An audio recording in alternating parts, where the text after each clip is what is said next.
Because Star Wars has been a theme for my last 2 weeks, we are continuing some more Skywalker Saga. We got 2 boxes for James. And this will also be viewed by the kids. So shout out to Firefox and his siblings. We're going to get this done.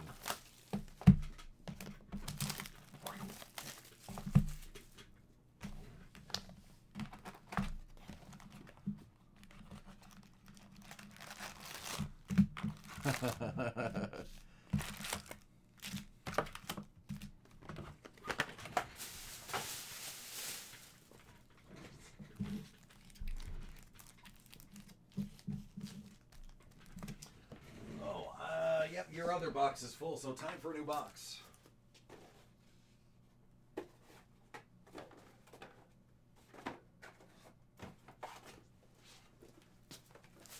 And while I'm at it, I'm going to need more for the next couple of breaks, so let's just pull them and save time.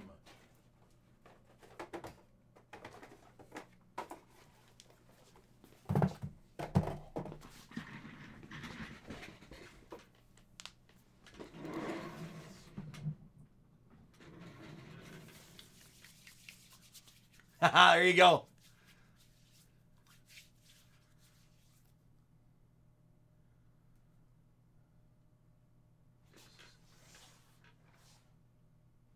I don't know, because I see it on the shelf. No process. Interesting. Let me look one more time real quick for you.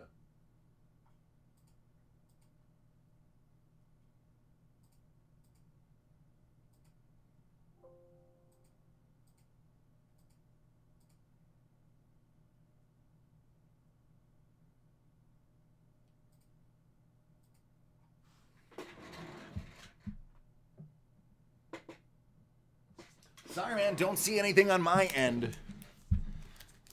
I am sorry.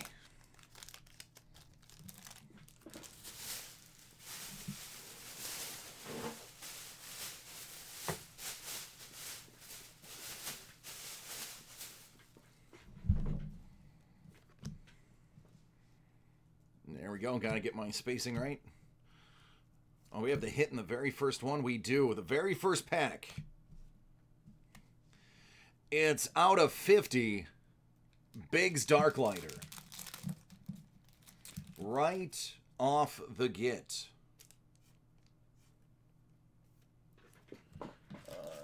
Yeah, those are one. Okay.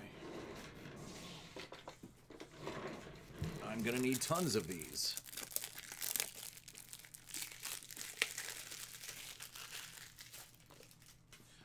I'm just going to go ahead and be so bold as to say I need a second one for everything that we're going to be doing.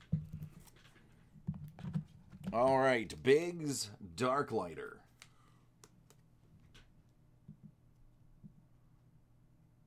The stash.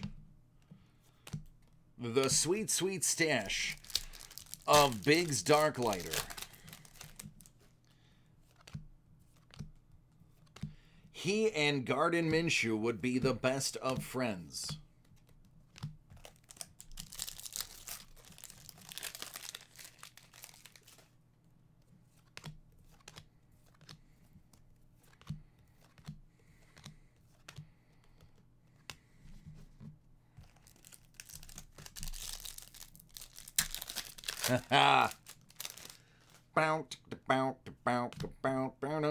Biggs Darklighter.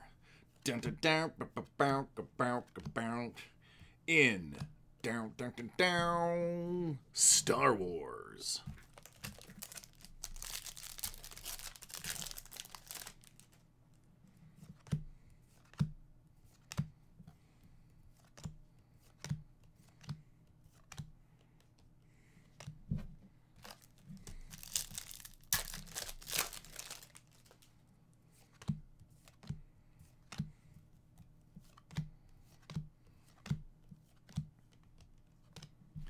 Be like, hello ladies, I'm Big Darklighter. Would you like to see my Death Star?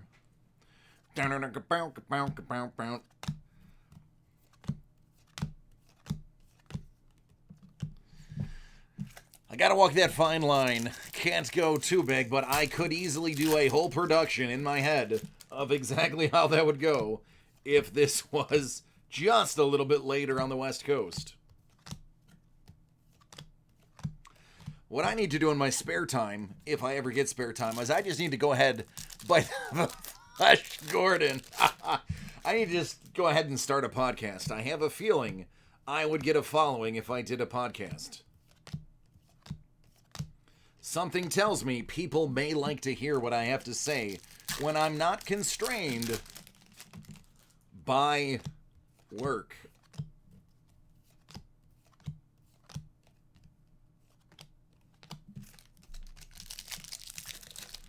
Right?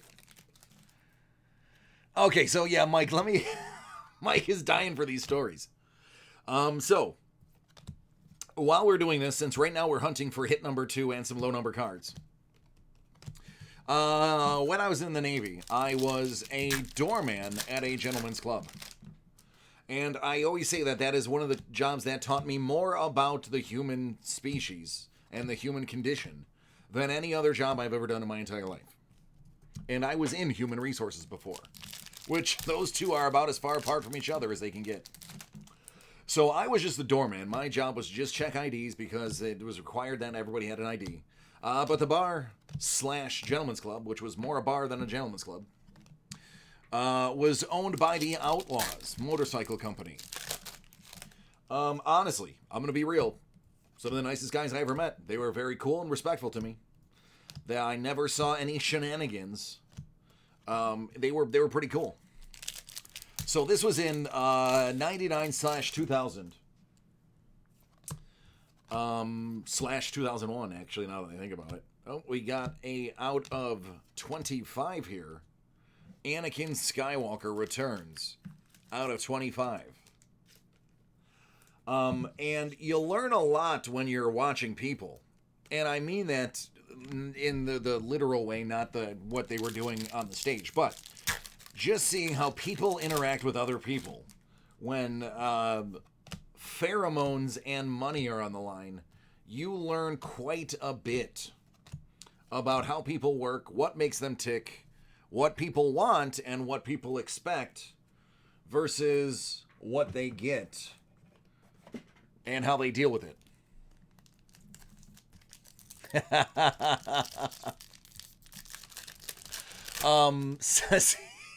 It's secret time. Secrets. So I learned a lot of interesting things about people and what makes them tick. At the time, I was 19/20/21. And bouncers couldn't drink, obviously, while working. There was only one exception to that rule. And that was the night we got raided, and they arrested everybody but me and the bartender. Everybody else was arrested. Because God, I don't know how far I can get into this. It's an ATSAT. I'm pretty sure you grabbed this one already. It is out of 250. So it was in the state of Florida. There are laws governing what can and cannot be done in a nightclub / gentleman's club. Not only what can and cannot be done, but where it can be done. And now I don't mean this in like not in like a perverted kind of way. I'm not alluding to that. But you have to be, if there's a church or a school, you have to be 500 yards or 500 feet from the front door of that place or from the outer edge of that land that is owned by a church and or, now mind you, this is 30 or 20 years ago, so laws might be different now. But you couldn't have like a gentleman's club within 500 feet of a church or a school. Well, this happened to be right next door to a church. So, technically, The place it's gonna remain nameless. It was semi-famous in the Jacksonville area. That's what I will tell you. Infamous in the Jacksonville area. So it was technically a bikini bar. It wasn't. It was a gentleman's club, but that's what they had to advertise it as. So, one day, the some undercover cops must have came in because all of a sudden, just like in the movies, they burst in the front door and the side door, wearing ski masks and full riot gear. For this place maybe sat 40 people. There were maybe 5 girls working. There was 2 bartenders, a bouncer, a doorman, and a manager.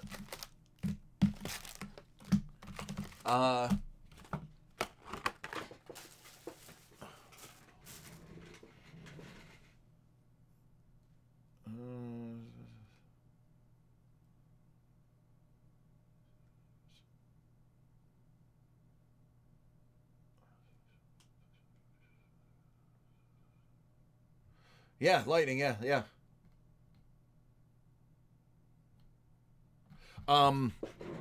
Sorry, I was just catching up on the chat. It goes quickly, and I have a very small screen. Right off the bat, it looks like the hits are just not waiting to come out. This one is out of 250. This one is going to be the X-Wing. I don't think you have the X-Wing.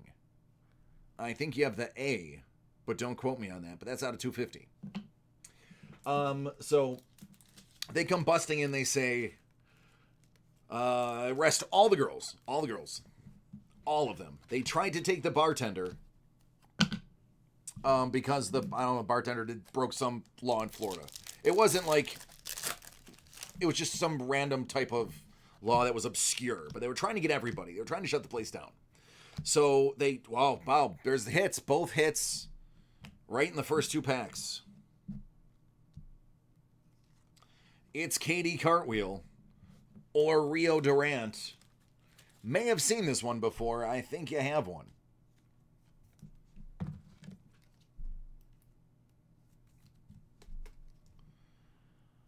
But there you go. KZ. It's the first X-Wing. Good. Okay, good. It's not the first cartwheel for you. Pretty sure you pulled Katie yesterday. So the guy grabs me and starts putting me in handcuffs. And I was like, you can't arrest me. And the cop goes, oh, yes, I can. Slams me against the wall. Now, mind you, I'm just a doorman. I'm just checking IDs. He says, you didn't check my ID at the door. I said, yeah, I did. I check everybody's. The outlaws make me check every single ID. So I knew I did. And I knew who it was, too. But I'm not going to get into how I knew. It was just kind of obvious. The guy didn't have to wear a ski mask. He was not like any other person that had come in there. I hope it's a hot box. That would be great if there's some extra hits. So they literally get the handcuffs on me. And I tell them, you don't understand. You actually can't arrest me. It'll be a lot of paperwork. You have to ask my commanding officer for permission. Because once you arrest me, I get immediately turned over to the Navy. Now, mind you, I didn't break any rules, and I knew that. They were just trying to get the place shut down. And I said, look in my back pocket. Reach into my back pocket. I have no blades, no needles, no nothing on me. I was like, I'm active Navy. I'm active duty. And he's like, oh, you got to be kidding me. So he turns around, he gets my military ID, immediately starts swearing. He's upset. Because he can't. It is so much, there you go, Han Solo out of 25. It is so much paperwork to arrest active duty. It is, because you have to literally get permission. I work for the government. I am government property as of my signing of my papers.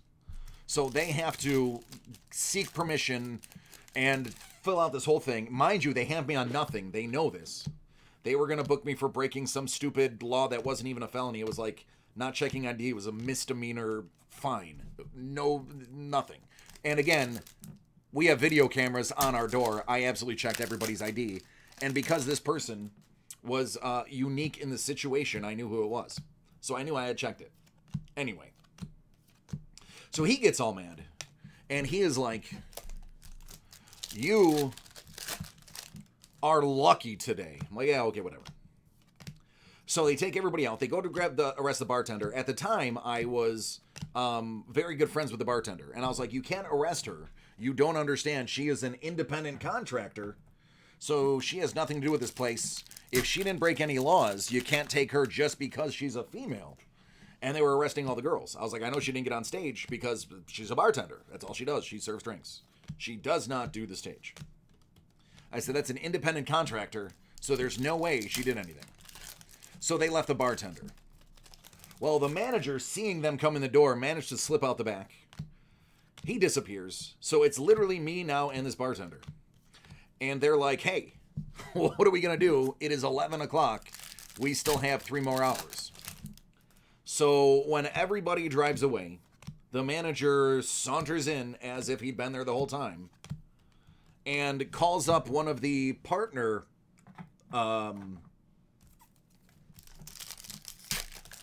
clubs.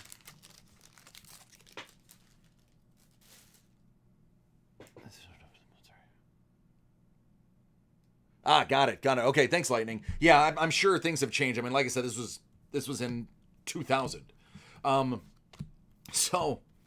So he comes in, he goes, let me place a phone call. And within 20 minutes, we had new cocktail waitresses for the club. And it was, I was given the green light to have a couple of drinks because I single-handedly saved the place from shutting down that night. I was able to keep a bartender. I was able to myself stay there, which means they couldn't force me to lock it down because I didn't have keys and I was occupying the place. And they were able to stay open for a couple more hours. A silent partner, yeah. So that was and I'm leaving out some just ridiculous details that don't need to be said, but it was interesting for the rest of that time. Of course, the other club did not send their best and brightest. They sent the girls that had already had too much to drink and were an absolute mess. So it was a show. It was ridiculous. It was comical afterwards. But we had a good time. Now, I don't drink anymore. Anybody that knows the show, anybody that knows me, if I have 4 drinks an entire month, that's a lot. If I'm on, go to that night, yes, man, I got a lot. All right, sorry, Greg. It didn't come through, man. We'll get it tomorrow, I promise. Good night, bud. Yeah, that night they actually... So I was in the Navy. We could drink. Even if you're 19 years old, 20 years old, there's always the place somewhere near the base that looked the other way because you were in the service and you were protecting the United States. A lot of places in Jacksonville specifically had if you're old enough to serve, we're old enough to serve you, just, be okay. No, Lightning, it didn't work. It didn't work out like that. That was not my cup of tea anyway. Believe me when I say that was not my cup of tea. But they would serve not full-size pitchers, but it was like a mini pitcher. So it was 3/4 of the size of a normal pitcher. And they had one of those old school sweeping cameras, the ones that would go from side to side. And it was about 20 seconds from it to get to one side all the way to the other. So the guy's like, listen, I'm going to give you a pitcher. He goes, but you can't do it on camera because I shouldn't say the name of the owner. But the name of the owner, blah, blah, blah, we'll call him John, for lack of a better name. He goes, but John is going to review to see what happened, and if he sees you drinking, he'll fire you. But I'm going to let you have a pitcher. You just got to keep it out of sight. I said, I can do that. Just give it to me. He goes, let me get you a glass. I said, I don't need a glass. So I took this pitcher, and I stood on the right side of the room, and I watched as the camera swept. As soon as it was out of my sight line, pound, down, and by the time the camera came back, it was empty. That was what I learned in the Navy. That was one of the things I learned in the Navy, was how to do that.